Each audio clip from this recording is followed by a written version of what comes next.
फाल्गुन मास के शुक्ल पक्ष की एकादशी को आमलक की एकादशी के नाम से जाना जाता है। ये तिथि भगवान विष्णु की आराधना के लिए अत्यंत पवित्र मानी गई है, लेकिन काशी में इसका रूप कुछ अलग ही दिखाई देता है। वहां इसे रंगभरी एकादशी कहा जाता है, क्योंकि मान्यता है कि इस दिन भगवान शिव माता पार्वती को गौना कराकर पहली बार काशी लेकर आए थे। इसी के साथ बाबा विश्वनाथ को गुलाल अर्पित कर होली के उत्सव की भी शुरुआत हो जाती है।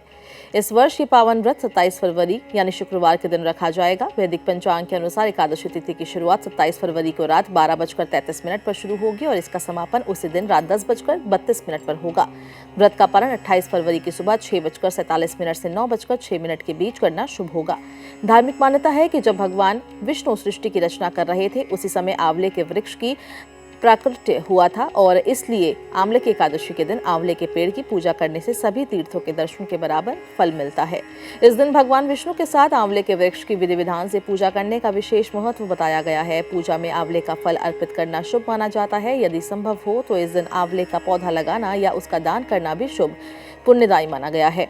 ऐसा करने से जीवन के दोष कम होते हैं और शुभ परिणाम मिलने लगते हैं। इस दिन तुलसी पूजा का भी विशेष महत्व है, क्योंकि तुलसी भगवान विष्णु को अत्यंत प्रिय है। आमलक एकादशी पर तुलसी के समक्ष घी का दीपक जलाकर श्रद्धा से मंत्र जप करने से भगवान विष्णु की कृपा प्राप्त होती है।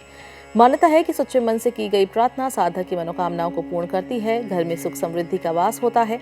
चंदन का प्रयोग भी इस दिन बहुत ही शुभ माना गया है। भगवान विष्णु को पीला चंदन अर्पित कर ऊर्ध्वपुंड तिलक लगाना चाहिए। पूजा के बाद वही चंदन अपने मस्तक पर लगाने से सकारात्मक ऊर्जा का संचार होता है और सौभाग्य में वृद्धि होती है। कहा जाता है कि ये उपाय जीवन की बाधाओं को दूर कर व्यक्ति के भाग्य को मजबूत बनाता है। विष्णु पूजा में शंख का विशेष स्थान है। आमलक एकादशी के दिन शंख में दूध और गंगा जल भरकर भगवान विष्णु या शालिग्राम का अभिषेक करना अत्यंत ही शुभ माना जाता है।